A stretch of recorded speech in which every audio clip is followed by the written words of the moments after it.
Indicator வேற உடஞ்சு போயிருக்கு. இப்ப வீட்டுல என்ன பண்றது? பார்த்தா கத்துவாரு.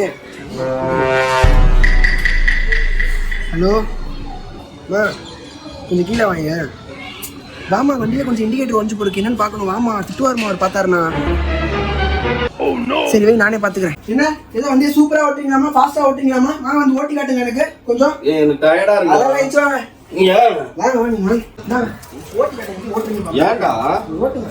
எடுத்த நாள் முதல் இந்த நாள் வரை வண்டியை விடவில்லை. ஏன்டா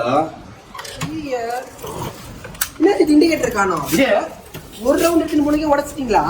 ஏய் நான் உடைக்கல. இல்ல அம்மாட்ட நான் சொல்றேன். ஏய் நான் உடைக்கவே இல்ல. மா மா என்னடா வண்டியை ஒரு ரவுண்ட் தான் குத்தாது, போய் இண்டிகேட்டர் உடச்சு நிப்பாட்டி இருக்காருங்க. மாத்தி விட்டாதே நான் காலேஜ்க்கு எடுத்துட்டு போவோம். வண்டியை பாத்துக்கோங்க. பா நான் உடைக்கவே இல்லப்பா, சும்மா உட்கார்ந்து இருந்தேன். என்ன வந்து வண்டி ஓட்டுன்ட்டு நான் தான் உடைச்சேன்றான் அவன். அவர்கிட்ட ஏன்டா வண்டி கொடுத்த? அவருக்கு என்னடா வண்டி ஓட்ட தெரியும்? பா நான் உடைக்கவே இல்லப்பா, இவனா உடைச்சிட்டு என் பேர்ல பழி போடுறான். அது எவ்வளவுடா ஆகும்? எப்படியும் ஒரு 5000 ரூபா ஆகும், மாத்துங்க. 5000 ரூபாவா? இண்டிகேட்டர்லாம் 5000 ரூபாவாடா? மாத்தி தொலைறேன். சும்மா அங்க போயிட்டு ஓட்டுன்னு 5000 ரூபாய் கச்சா அடிக்கிறேன்.